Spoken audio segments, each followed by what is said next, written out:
All right. Thank you all for being here today. My name is Melissa Johnson. I'm a research biologist at USDA-PBARC in Hilo.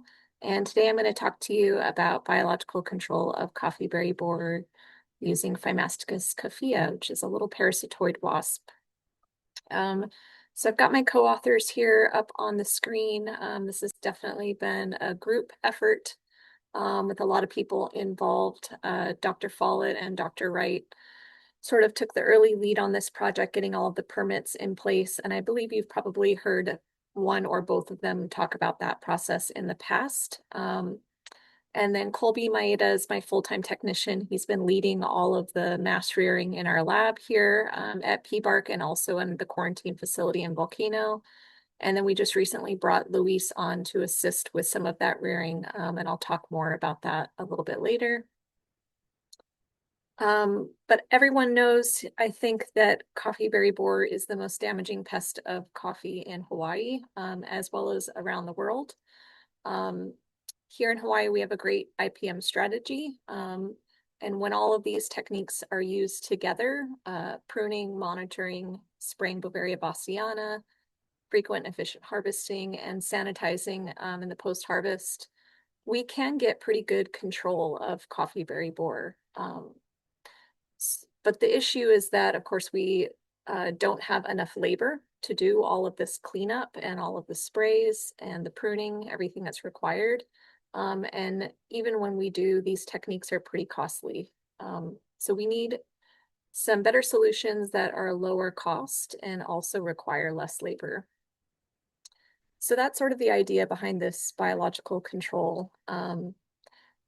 Phymasticus coffea is originally from Africa. It evolved with coffee berry borer, likely in Ethiopia, and spread to other regions of Africa. It's a very tiny wasp. It's about half the size of coffee berry borer, only about 1 millimeter in length. And it's the only known parasitoid of adult CBB, which is pretty special, and I'll talk more about that a little later. But what this parasitoid does is it lays 2 eggs inside the female, and typically those 2 eggs, one is female and one is male. The female tends to develop inside the abdomen, and then the male egg tends to develop inside of the head. And as those continue to develop, they feed on the tissues of the coffee berry borer, and eventually they emerge sort of through the rear end of the CBB, as you see in the pictures there. Oh, And the host, uh, Melissa, can you go full sure. screen? We're getting the PowerPoint screen. Sorry. I'm sorry. We're seeing the PowerPoint window. It's not in full screen. Oh, okay. Sorry about that. No, thanks for letting me know. Hold on, let me stop sharing real quick. Let's see if we can do this again.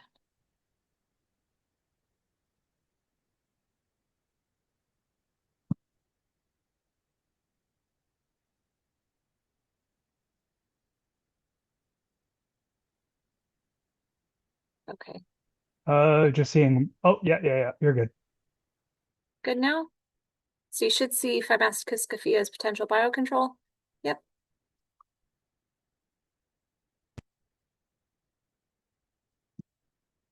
And you see the screen changing now?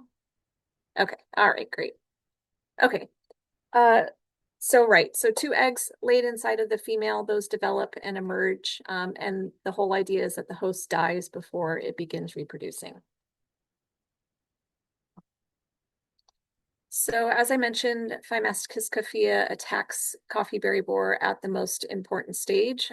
So the damage that the CBB causes begins when it starts to enter the berry and then eventually into the endosperm. Most other natural enemies of CBB start attacking later. So there are other parasitoids of coffee berry borer. And those have been explored as potential biocontrols in other regions, particularly in Latin America.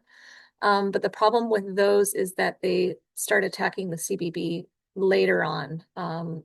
They attack the juvenile stages. So as I had mentioned, this Phymasticus coffea is really special because it attacks the adults. So essentially you can stop the coffee berry borer before it begins entry into the berry and before you have any damage to the bean itself. In other countries where they have done releases of this wasp, the results have been pretty variable. So in some countries, they got great results and up to 70, 80% parasitism. And in other places, they saw as low as 10% parasitism. It seems to be that this wasp works best when it's timed with peak CBB flight. And in general, the short-term impacts tend to be pretty good with this wasp. So you do see reduced infestation, improved yields and quality.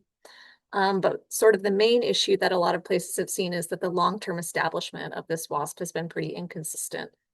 That's probably due to a number of reasons, but probably the biggest reason are poor environmental conditions. So the conditions maybe are too hot or too dry, and also issues with there not being enough CBB around for the parasitoid to reproduce and persist in the off season, and also issues with the timing of the parasitoids, not being released at a time when the CBB are in peak flight. So now I'm going to go into some of these limitations that I just mentioned in a little more detail, so you can sort of see what other countries have run into and what we are likely to run into here as well here in Hawaii. Probably one of the biggest issues is that this is a very tiny parasitoid and it only lives for 1 to 4 days, so very short-lived. And that means that it has to be really good at finding its host very quickly. It really doesn't have much time to feed. And it's most vigorous in the first 4 to 8 hours. So as soon as this parasitoid emerges, you have to have the CBB right there and ready to go for it to do its thing. So if the CBB are not flying or there's just not enough of them, the wasp may die without parasitizing the beetles. So we have been doing some studies in the laboratory under controlled conditions, and this chart here just shows you the longevity, so the time that the wasps live at different controlled temperatures. So you can see that they tend to have the highest longevity at 19 degrees, followed by 22 and 25 degrees. So that's sort of the optimal range for this adult parasitoid. And then you get lower longevity at 16, 28, and 30 degrees. So it doesn't do as well at the extremes. So 19 to 25 degrees seems to be the sweet spot. The next limitation is that, as I mentioned, you have to synchronize the release of this wasp with CBB flight. So the parasitoids attack the adult females as they're boring into the berry.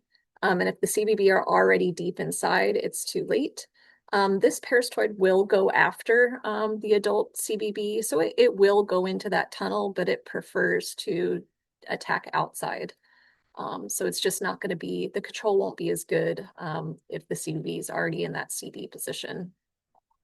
So again, the success of this wasp is going to depend on the release timing. And that means that we're going to have to do a better job of monitoring our fields and getting that timing down right. Because if we mistime it, then we're going to have a lot of wasted releases. And this program could potentially be expensive. So we definitely want to avoid that. And then, as I mentioned, we have seasonal host gaps. So probably the biggest issue that other countries have run into is that they clean their fields so well that when they are sanitizing, they're actually removing all of the CBB reservoir when they remove those berries. But that was sort of the thought of maybe why this parasitoid could do better here in Hawaii, because again, we don't have the cheap labor that other countries have. And so we have a lot of berries persisting on the trees and on the ground at the end of the season. So potentially we won't have this seasonal host gap that other countries have. And there is a potential that this wasp could persist in the off season and sort of regenerate itself so that hopefully we don't have to do as many augmentative releases. In other countries, they've had to do pretty consistent augmentative releases, but we're hoping that we could get away with maybe doing fewer since we have this nice sort of post-harvest reservoir. And then, of course, we have to think about the climate. The optimal temperature range for Phimastocus is between 22 and 28 degrees. It seems that Hawaii temperatures are generally favorable for this wasp. We don't really have the extremes that some other countries have, especially during El Nino or La Nina events that might affect the wasp. But that being said, we do have some microclimate differences in our fields. And it's possible that some districts or elevations could be better than others for this wasp. So that's one of the first things that we are going to be testing when we have enough wasps to do some releases. We want to do some releases at different elevations and in the different districts and try to figure out if there, are certain areas where this wasp is going to do better than others. And then lastly, of course, we're gonna have to think about the cost and production logistics. So this wasp requires rearing on live CBB hosts. And of course, the CBB needs coffee to live on, and it's pretty picky. So we can't just use junk coffee. We have to use good coffee that's not already infested. So we've been buying coffee from our growers here, which is, you can imagine, is quite expensive. So you can see in the picture, we are trying rearing on parchment coffee, and that we are also making an artificial diet. And we're using all different variations, which I'll talk a little bit more about. But the upper right photo just shows, we're rearing in controlled conditions that are sort of optimal for CBB and optimal for the wasp. And we're doing it, the reason to do it in these chambers like this is we can get a lot of CBB and a lot of wasps in a very small space. So space-wise and cost-wise, it's a lot cheaper to do it on diet than it is on the parchment. But we're trying both just to see, if we can ramp up numbers more quickly by doing it both ways. But the other thing that we have to think about is that we need genetic diversity of the reared colonies to be maintained. So this is a big issue with Senna Cafe, who's been supplying us. They've had their lab colonies for at least a couple decades now, and they're pretty inbred. So when they send us their parasitoids, we at best are getting 40 to 50% emergence, which is really not great. And so a couple years ago, I went to Kenya and did some field collections, brought them back here to Hawaii, and we have a permit where we can bring in material from Africa, rear it up in quarantine, and then the idea is that we're going to send that to Senna Cafe to help them to improve the genetic diversity in their lab colonies, and then they're going to ship them back to us here. So sort of, we'll keep some here to improve our colonies, send some to them to improve their colonies. So that's sort of a win-win situation. But yeah, the cost of things is going to be something important for us to consider.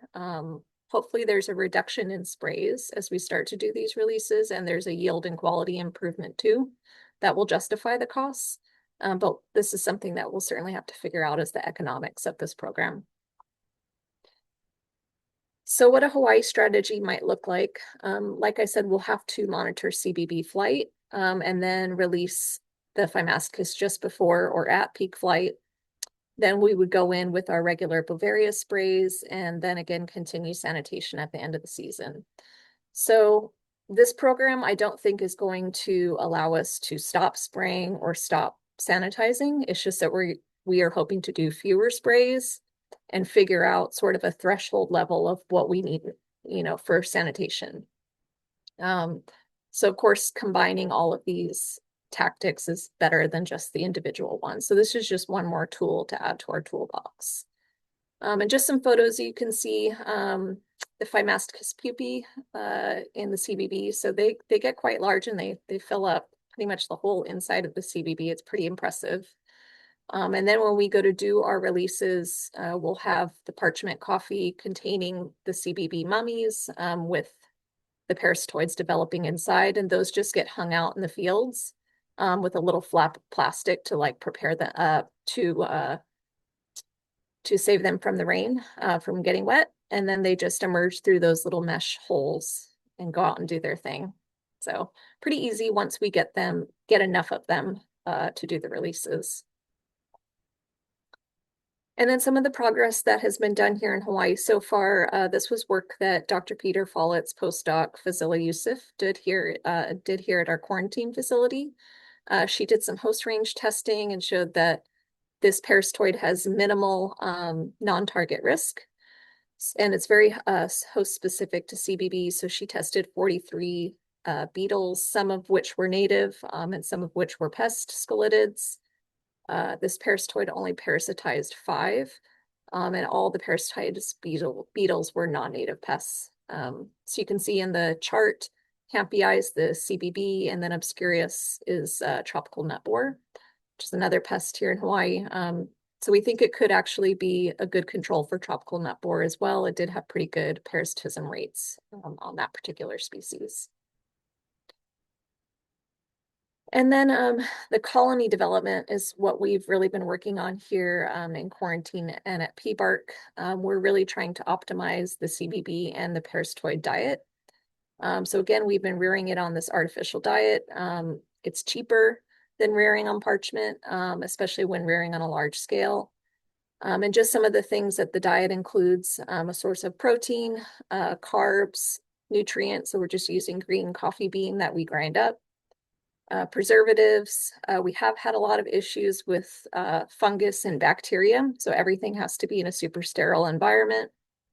And we've got a pretty good control on that too. We have had issues with mites as well. So anytime you're rearing in tight quarters, things can get a little out of control. So it's been a good lesson in how important sanitation is. And then they also require things like vitamins and antibiotics. So all of these things together, I think we have a pretty good diet figured out now, and we're able to rear CBB with, as those two photos on the bottom show. We are getting, hundreds to thousands of CBB in a given jar and getting really good reproduction. So we have plenty of CBB available once we have the Phymasticus emerging. So that part is all going really well. And then for the parasitoid rearing, this part has been a little bit more difficult.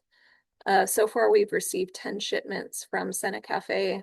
The first sort of issue that we had to deal with is the shipping from Colombia to Hawaii. It can take anywhere from 7 to 14 days.